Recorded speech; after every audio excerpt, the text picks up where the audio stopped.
오늘은 2020년도 마지막 설교입니다. 마지막이라고 하면 언제나 우리의 마음이 겸허해지고 또 주님 앞에 집중하게 되겠죠.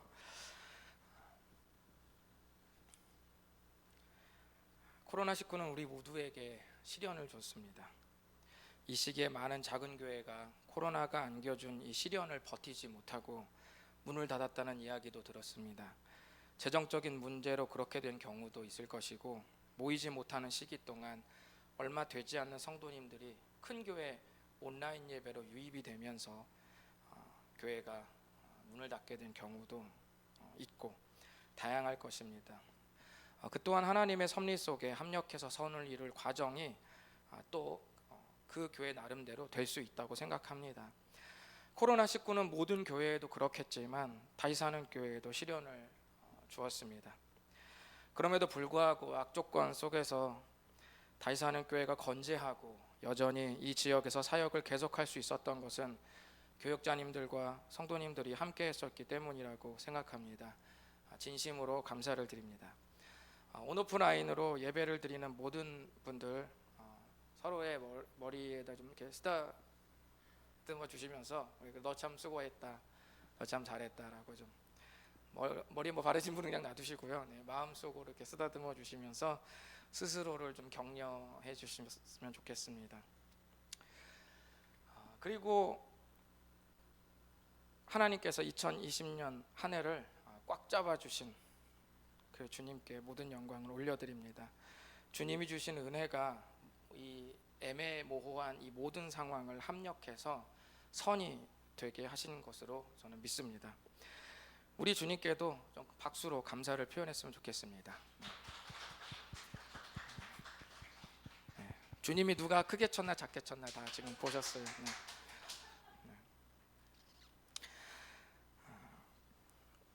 한 해를 마감하고 또 한 해를 맞이하는 이 마지막 주일날 어떤 말씀을 나누면 좋을지 계속 기도하며 고민했습니다. 그동안 하던 사도행전 시리즈는 10월 18일 날로 아직까지 못하고 있었더라고요.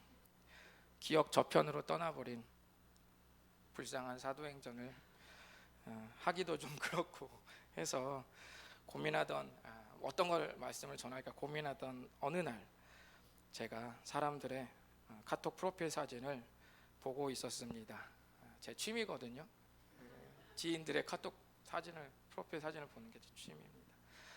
그런데 제가 관심 있는 그 사진을 이렇게 확대를 이렇게 해서 보고 있는 저를 발견했습니다. 카톡 프사 덕질의 시작이죠. 확대. 그러니까 여러분 카톡 배경에 사진 올리실 때 고화질로 하지 마세요. 제 누군가가 확대해가지고 자세하게 다 보고 있습니다. 김이 죽은 게 주름 다 보여요. 관심 있는 사람들의 사진을 확대하는 저를 보면서 뭔가 그 이상의 어떤 철학적인 고민을 스스로 좀 묻게 되었습니다. 우리는 무엇을 확대하고 무엇을 축소시키며 살고 있을까? 설교 제목 줌. 오케이? 우리는 살면서 무엇을 확대하고 무엇을 축소시키며 살고 있을까? 오늘은 이 물음에 적절한 답이 되는 말씀을 나누면서 2020년을 마무리하려고 합니다. 약 2000년 전 예수님께서 이 땅에 오시기 6개월 전에 먼저 태어난 사람이 있었습니다. 그 사람의 이름은 침례 요한입니다. 침례 요한은 예수님과 남남이 아닙니다. 왜냐하면 누가복음 2장에 보면 마리아가 성령으로 잉태했을 때 천사가 침례 요한의 어머니를 마리아의 친척이라고 말했기 때문입니다. 정확히 어떤 관계인지는 모르지만 예수님의 어머니 마리아와 침례 요한의 어머니 엘리사벳은 서로 친척입니다. 엘리사벳이라는 여인이 침례 요한을 임신했을 때 천사가 그녀의 남편에게 와서 이 아이가 앞으로 주 앞에 먼저 와서 주를 위하여 세운 백성을 준비할 것이라고 그렇게 예언을 했습니다. 침례 요한이 성장하자 정말 천사의 예언대로 그는 철저하게 곧 오실 예수님의 앞길을 준비하는 삶을 살고 있었습니다. 그 중에 중요한, 예수님의 앞길을 준비하는 중요한 한 가지는 사람들에게 침례를 주는 것이었습니다. 지금 우리가 받는 침례랑은 좀 다릅니다. 지금 우리가 받는 침례는 예수님이 내 죄를 대신해서 십자가에서 죽으신 것을 믿고 또 부활하셔서 나의 주가 되신 것을 고백하는 사람에게 베풀어집니다. 그렇죠? 그런데 침례 요한이 주는 침례는 성경에 죄를 용서받게 하는 회개의 침례다라고 말했습니다. 이 말은 예수님의 십자가로 죄가 씻겨지는 경험을 침례 요한의 침례로 미리 암시하고 시청각으로 보여주는 그런 역할을 해주는 침례입니다. 사람들에게 잊혀지고 관심받기였던 죄의 문제에 초점을 딱 맞춰놓는 그 역할이 요한의 침례의 목적이었습니다. 이 침례가 바로 오늘의 배경이에요. 지금요 아주 기가 막히고 코가 막힌 상황이 펼쳐졌습니다. 요한복음 3장 22절과 23절을 다 같이 읽어보겠습니다. 시작. 그 후에 예수께서 제자들과 유대 땅으로 가서 거기 함께 유하시며 침례를 베푸시더라. 요한도 살렘 가까운 에논에서 침례를 베푸니 거기 물이 많음이라. 그러므로 사람들이 와서 침례를 받더라. 아멘. 지금 예수님께서 제자들을 통해 유대 땅에서 침례를 베푸시고 계셨습니다. 그런데 또 다른 곳에서, 여기선 살렘 가까운 에논이라고 되어 있는데요, 또 다른 장소에서 예수님이 침례를 베푸시는 장소보다 좀 더 북쪽으로 올라가면 요단강과 갈릴리와 사해 사이에 요단강 물줄기의 더 위쪽 그 어느 샘 물줄기 지역을 에논이라고 말하는 지역이 있었는데요, 바로 그곳에서도 침례 요한과 그 제자들이 모여서 사람들에게 침례를 베풀고 있었습니다. 그러니까 지금 두 장소에서 침례가 베풀어지고 있었던 겁니다. 예수님의 제자들이 왜 침례를 주고 있었는지, 그리고 그 침례가 요한이 줬던 침례와 무슨 의미가 다른지에 대해서는 정확하지는 않지만 백성들이 복음을 잘 깨닫게 하기 위해서 침례를 베푼 것만은 분명합니다. 처음에는 침례 요한만 침례를 베풀었거든요. 그때는 사람들이 열광했습니다. 어떤 사람은 침례 요한이 오랫동안 기다려온 구원자, 이분이 바로 예수님 아니냐, 메시아 아니냐라고 착각할 정도였어요. 유명한 어떤 학자는 그 당시에 예수님보다 이 사람이 몰리는 양으로만 보면, 수로만 보면 예수님보다 침례 요한의 영향력이 더 컸다고까지 말하는 사람도 있었습니다. 이때 문제가 발생한 거예요. 점점 줄어드는 팔로워. 처음에 침례 요한만 침례를 베풀었을 때는 선택의 여지가 없어서 사람들이 전부 침례 요한에게 침례를 받았는데, 그리고 사람들은 열광했고 점차 수가 늘어나기 시작했는데, 두 군데서 침례를 주니까 사람들이 골라가더라는 거예요. 어떤 사람은 이쪽으로 가고 어떤 사람은 이쪽으로 가고. 그런데 시간이 좀 지나자 압도적으로 많던 침례 요한 쪽의 숫자가 급격히 줄고 예수님의 제자들이 침례를 주는 쪽으로 사람들이 점점 이렇게 몰리기 시작한 겁니다. 여러분 이 느낌 아시겠죠? 교회 생활해 보신 분은 잘 아실 텐데요, 수련회 가서 우리 조장 뽑잖아요. 그럼 조장들이 이제 조원들과 뭘 하냐면 조가, 조구호, 조발표 이런 거 준비합니다. 내가 이끄는 조가 재미가 없는지 애들이 말도 안 하고 아이디어를 내지도 않고 조용한 고독 가운데 있는데 바로 옆조, 바로 한 발짝 떨어진 그 옆에 조든 막 열광을 하면서 웃고 떠들고 조원들이 막 아이디어를 제시를 하고 조장이 그걸 막기에 바쁘고 중재하기에 바쁘고 막 웃는 소리가 나고 분위기가 장난이 아닌 겁니다. 그러면 침체되어 있는 조원들이 귓속말을 하기 시작합니다. 그런데 다 들려요, 조장 귀에. 우리 조장은 겁나게 재미없어. 저쪽 조원이 했어야 되는데 아씨 잘못 뽑았다, 막 이러면서 자기네들끼리 하는 소리가 서서히 들려요. 이런 소리가 들리면 그 조장의 속이 부글부글 올라오면서 옆 조장에게 말합니다. 조용히 좀 해. 최소한 옆조에게 방해되지 말아야 될 거 아니야. 제발 부탁 좀 할게. 이렇게 말을 하는 순간 속이 시원하지도 않고 의문의 일패를 당합니다.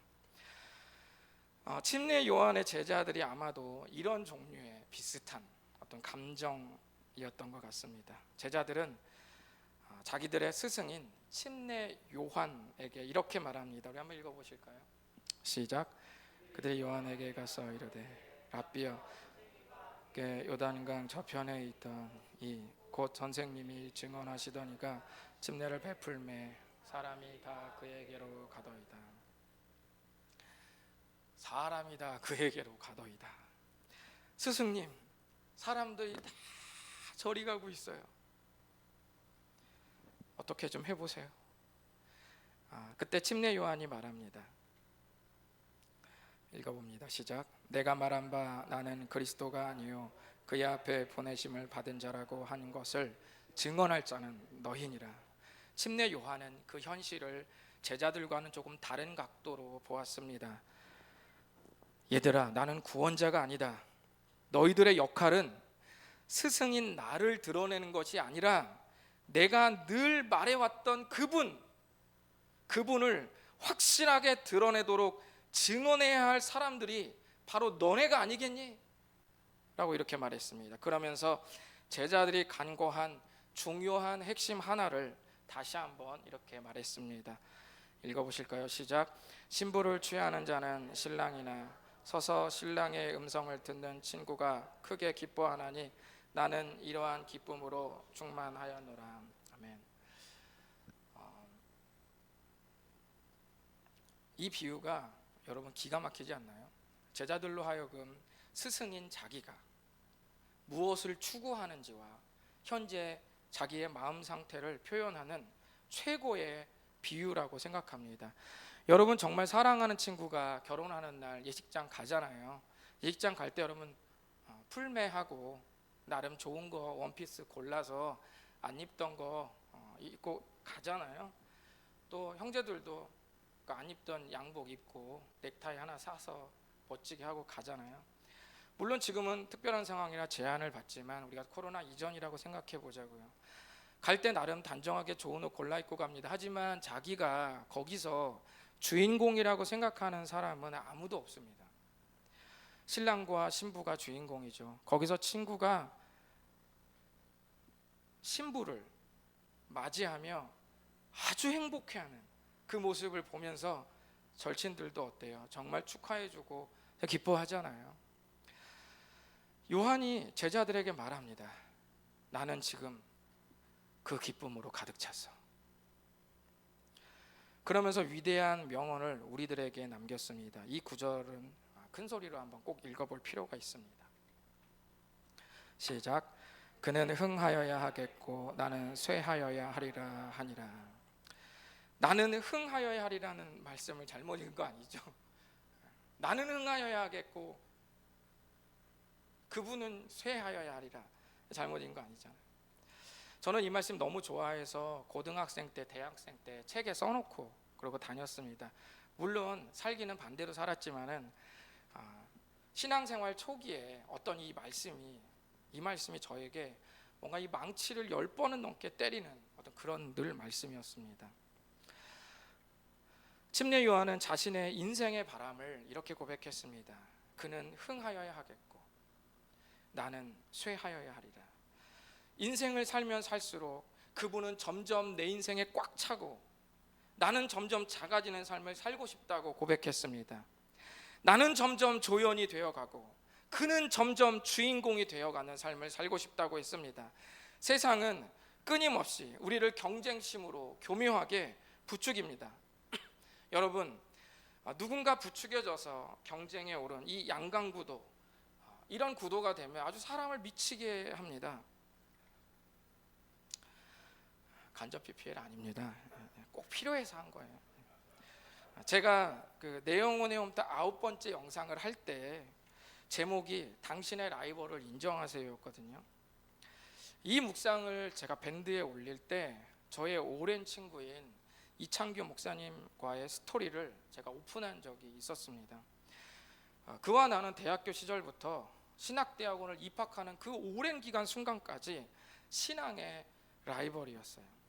참고로 그는 그렇게 생각하지 않았을 수도 있습니다. 저는 그랬다는 거예요. 처음에는 아니었는데 환경 자체가 그렇게 조성이 되니까 그때는 제가 어렸어요. 그리고 그런 경험이 없어서 그런 대결 구도를 어떻게 지혜롭게 해결해야 되는지 제가 잘 몰랐습니다. 그래서 때로는 활발한 성격인 그를 질투하기도 했고 차분하고 조용인 제 성격을 부정하기도 했습니다. 그래서 그를 이겨보겠다는 저의를 거룩한 열정으로 포장하기도 했었습니다. 사람이 열정을 가지는 여러 동력이 있거든요. 예를 들면, 그런데 그 동력이라는 것이 긍정적인 것도 있고 부정적인 것도 있습니다. 예를 들면 엄마가 자녀를 위해 고난을 감수하는 힘은 사랑이 동력입니다. 그런데 누군가가 나를 창피하게 해서 내가 굴욕감을 느낀 뒤에 내가 나중에 더 잘 돼서 네 앞에서 너를 완전 눌러주리라고 열심히 나를 개발한다면 그 힘은 복수심이 동력입니다.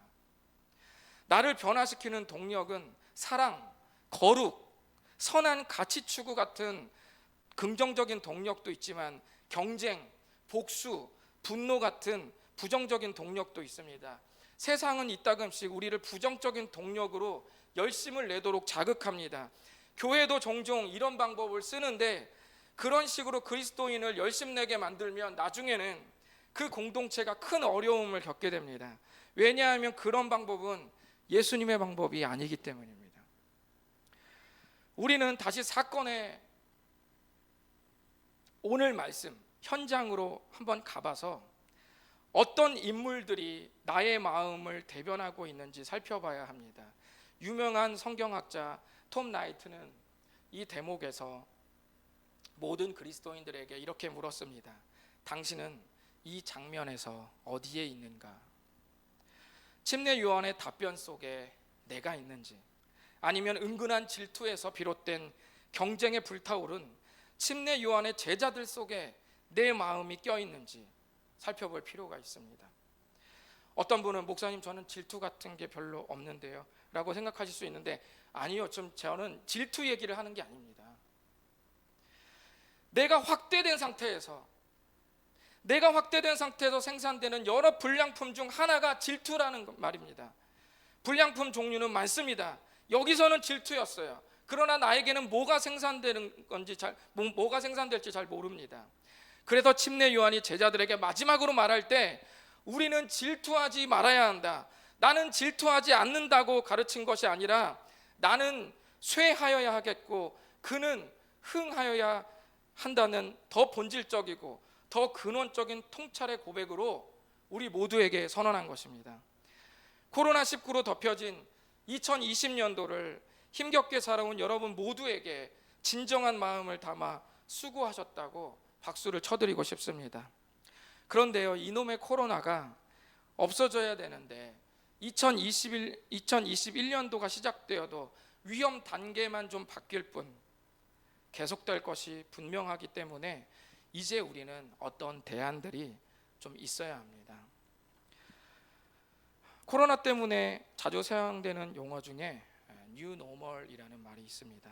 원래 이 말은 새로운 기준, 새로운 표준이라는 말인데 2003년 경제 용어로 처음 쓰였던 말입니다. 그런데 이 말이 코로나 바이러스를 겪으면서 빈번하게 우리의 일상에 쓰여지기 시작했습니다. 코로나가 불러온 새로운 삶의 기준 같은 것들이 생겼다는 말입니다. 마스크나 거리두기 또는 방역 같은 것들이 예를 들 수 있습니다. 저는 이런 일상의 뉴 노멀을 말씀드리는 것이 아니라 2021년도 신앙의 새로운 뉴 노멀을 생각해 보자는 의미에서 오늘 요한복음 3장의 말씀을 여러분과 함께 나누는 것입니다. 2021년도에 여러분에게 제안드리고 싶은 삶은 바로 조연으로 살아보기입니다. 내가 조연되고 예수님이 주인공 되는 삶, 내가 조연되고 다른 이들이 주인공 되는 삶, 그 삶을 한번 살아보자는 것입니다. 혹시 이 삶을 살면 내가 너무 축소되다 못해 아예 그냥 소멸되어 버리는 거 아닌가요? 이런 삶을 살면 나는 무조건 당하기만 하고 그냥 루저 같은 삶을 살게 되지는 않을까요? 내가 그렇게 깊이 배려하고 있다는 것을 저 사람이 영영 모르게 된다면 그건 아무 의미 없는 그런 삶 아닐까요? 전부 아닙니다. 왜냐하면 주님의 두 가지 마음 때문에 그렇습니다. 첫 번째는 그 누구도 주님은 소외시키거나 억울하게 끝나지 않게 하시는 마음 때문입니다. 좀 길지만 마태복음 18장 12절부터 14절까지 한번 읽어보실까요? 시작. 너희 생각에는 어떠하냐? 만일 어떤 사람이 양 100마리가 있는데 그 중에 하나가 길을 잃었으면 그 99마리를 산에 두고 가서 길 잃은 양을 찾지 않겠느냐? 진실로 너희에게 이르노니 만일 찾으면 길을 잃지 아니한 99마리보다 이것을 더 기뻐하리라. 이와 같이 이 작은 자 중에 하나라도 잃는 것은 하늘에 계신 너희 아버지의 뜻이 아니니라. 아무리 작은 사람이라도, 아무리 이 세상에서 그 인신 좋은 사람들도 결국 포기하고 소외시켜 버릴 수밖에 없는 가장 인생의 밑바닥에 있는 그 누구도 돌볼 수 없는 인간 말종 같은 사람일지라도 주님은 그 하나라도 잃는 것은 하늘에 계신 너희 아버지의 뜻이 아니다 라고 말씀하셨습니다. 주님은 그 어떤 사람도 소외시키거나 억울하게 끝나버리는 인생을 결코 절대로 만들지 않습니다. 두 번째로, 하나님께서 조연을 주인공처럼 여기시는 이 마음을 가지고 있기 때문입니다. 마가복음 10장 43절과 44절을 우리 한번 읽어보실까요? 시작. 너희 중에는 그렇지 않을지니 너희 중에 누구든지 크고자 하는 자는 너희를 섬기는 자가 되고 너희 중에 누구든지 으뜸이 되고자 하는 자는 모든 사람의 종이 되어야 하리라. 아멘. 심지어 모든 사람의 종이 으뜸이라고 말씀하십니다. 하나님은 조연이 아니라 거룩한 엑스트라까지도 주인공으로 여기십니다. 조연처럼 살아가는 삶이 있다면 결코 남모르는 배려와 섬김을 주님은 결코 간과하지 않을 것입니다. 실제로도 예수님은 자신이 완전히 쇠해서 소멸해버리기를 바랬던 침례 요한을 일컬어 여자가 낳은 자 중에 침례 요한보다 큰 자가 없다라고 말했고, 어머니 엘리사벳이 임신했을 때 천사가 침례 요한의 삶을 예언할 때 그가 주 앞에 큰 자가 된다라고 그렇게 말했습니다. 침례 요한이 스스로를 축소시키는 동안 주님은 침례 요한을 확대시키고 계셨습니다. 여러분, 페이스메이커를 아시나요? 중거리 이상의 육상이나 자전거 등의 종목에서 우승이 가능한 선수의 기준이 되는 속도를 만들어내는 선수를 페이스메이커라고 부릅니다. 이 선수는 우승이 목적이 아니라 우승할 선수가 최고의 기록을 낼 수 있도록 페이스를 유지시켜주는 선수입니다. 언제나 자신이 주인공이 될 수는 없습니다. 웨이메이커를 아는 사람은 언제나 페이스메이커로 살아가는 삶을 오해하지 않거나 오해하거나 싫어하지 않을 뿐 아니라 그 삶을 영광스럽게 여길 수도 있습니다. 이 시대는 그런 사람들이 필요합니다. 세상의 주인공을 하고 싶은 사람들은 넘쳐납니다. 내가 주목받고 싶고, 내가 더 인정받고 싶고, 내가 더 괜찮은 사람으로 보이고 싶어 합니다. 그러나 주인공이 있으려면 어쩔 수 없이 주인공을 빛나게 할 조연도 있어야 합니다. 2021년도는 다시 사는 교회 가족들이 누군가의 조연이 되었으면 좋겠습니다. 설사 그 조연이 평생 주인공으로 이 세상에서 발탁되지 않는다 하더라도 안심하십시오. 괜찮습니다. 왜냐하면 그 사람은 하나님 앞에서 이미 주인공이시기 때문입니다. 기도하겠습니다.